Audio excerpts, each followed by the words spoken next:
Good morning students. आज friction पढ़ते हैं। फ्रिक्शन एक्चुअली क्या होता है।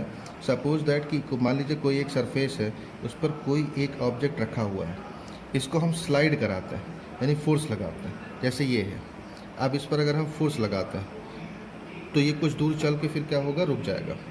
मीन्स कोई भी ऑब्जेक्ट सरफेस के ऊपर कुछ देर तक स्लाइड करेगा, उसके बाद रुक जाता है। मीन्स सरफेस एक अपोजिंग फोर्स लगा रहा होगा ऑब्जेक्ट के मॉलिक्यूल्स पर। ये जो अपोजिंग फोर्स लगता है, जो सरफेस लगाता है ऑब्जेक्ट पर, इसी अपोजिंग फोर्स को हम फ्रिक्शनल फोर्स कहते हैं। और ऑब्जेक्ट जब रुकने ही वाला होता है यानी रुक जाता है, तब ये फोर्स आपका स्टैटिक फ्रिक्शन होता है।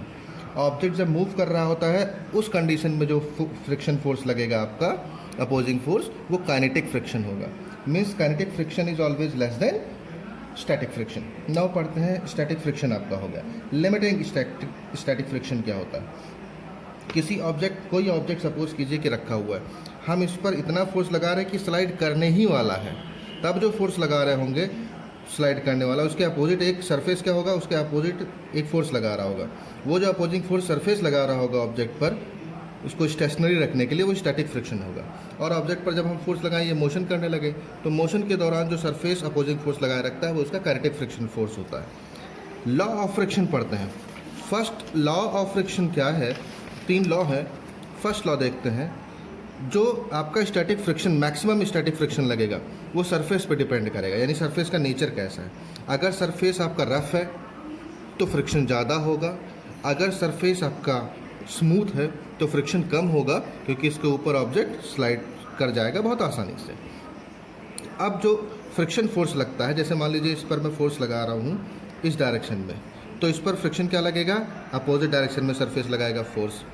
ठीक है, तो अब ये क्या होगा, टेंजेंटियल फोर्स, ये फोर्स के टेंजेंट लगता है। ये लिखा है friction force Fs is tangential to the surface in contact and its direction is opposite to the direction in which the body would start moving. Third क्या है, जो फ्रिक्शन फोर्स आपका लगेगा, जैसे तो वो क्या होगा, रिएक्शन फोर्स के प्रोपोर्शनल होता है।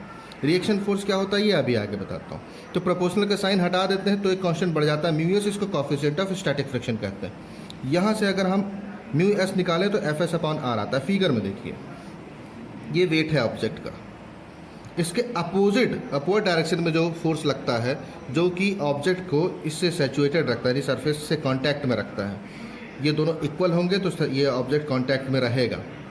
अगर R ज़्यादा हो गया तो ऑब्जेक्ट ऊपर हो जाएगा, अगर mg ज़्यादा हो गया तो ये सरफेस में थोड़ा नीचे धंस जाएगा। तो ये दोनों इक्वल होना चाहिए। ये रिएक्शन फोर्स होता है वेट का। फोर्स हम इस डायरेक्शन में लगा रहे हैं, तो फ्रिक्शन फोर्स जो सरफेस लगाएगा इसके ऊपर, ये अपोजिट डायरेक्शन में लगाएगा। यहाँ मैंने इसीलिए सरफेस कुछ रफ बना दिया है। Fs, अब देखिए इस फिगर में देखते हैं, ये आपका R हो गया, ये Fs है, मीन्स ये भी आपका Fs है। तो ये Fs है, ये R है, यहाँ हमने tan थीटा बनाया है, यानी थीटा मान लिया है एंगल। तो ये आप देखेंगे तो थीटा के सामने वाला साइड आपका क्या होता है, परपेंडिकुलर, और ये बेस हो गया परपेंडिकुलर अपॉन बेस, यानी Fs upon R। Fs upon R perpendicular upon base क्या होता है, tan थीटा होता है। और यहाँ Fs upon R mu S है, मीन्स म्यू एस क्या हो गया, tan थीटा एस के बराबर हो गया। तो ये लॉ ऑफ लिमिटिंग फ्रिक्शन है। अब हम एंगल ऑफ रिपोज पढ़ते हैं। एंगल ऑफ रिपोज क्या है, इस पर एंगल ऑफ रिपोज का मतलब हम इंक्लाइन प्लेन पे अब पढ़ेंगे। सपोज दैट कि कोई एक ऑब्जेक्ट है जो स्लाइड करने ही वाला है, तो रिएक्शन फोर्स परपेंडिकुलर ऑब्जेक्ट के, वेट ऑब्जेक्ट का वर्टिकली डाउनवर्ड, तो आर के अपोजिंग में जो फोर्स लगेगा वो mg के दो पार्ट में, दो कंपोनेंट में डिवाइड होगा। ये एक mg cos थीटा और ये mg sin थीटा। यही फोर्स का आपका डायरेक्शन है।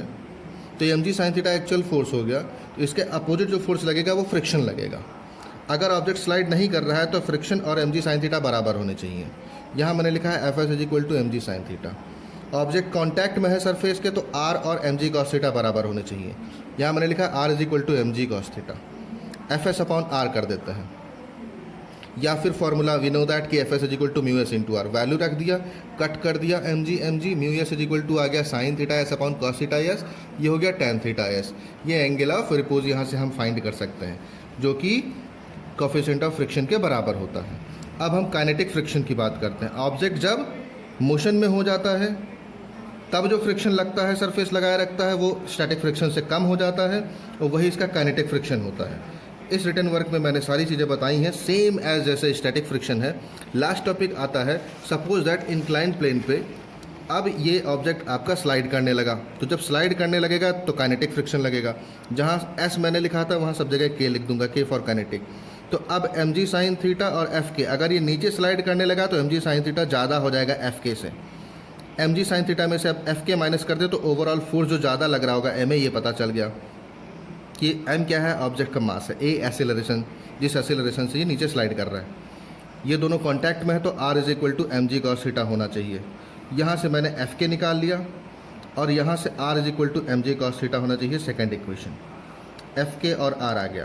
काइनेटिक फ्रिक्शन के लिए जैसे स्टैटिक फ्रिक्शन के लिए F S is equal to mu S into R, ऐसे काइनेटिक फ्रिक्शन के लिए F K equal to mu K into are.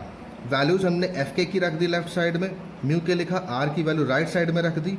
M G और एम जी यानी एम कॉमन लेके कट कर दिया, ए अलग कर लिया है, बाकी सबको एक तरफ ट्रांसपोज कर दिया है, यानी एसेलरेशन की हमने वैल्यू रख दी है।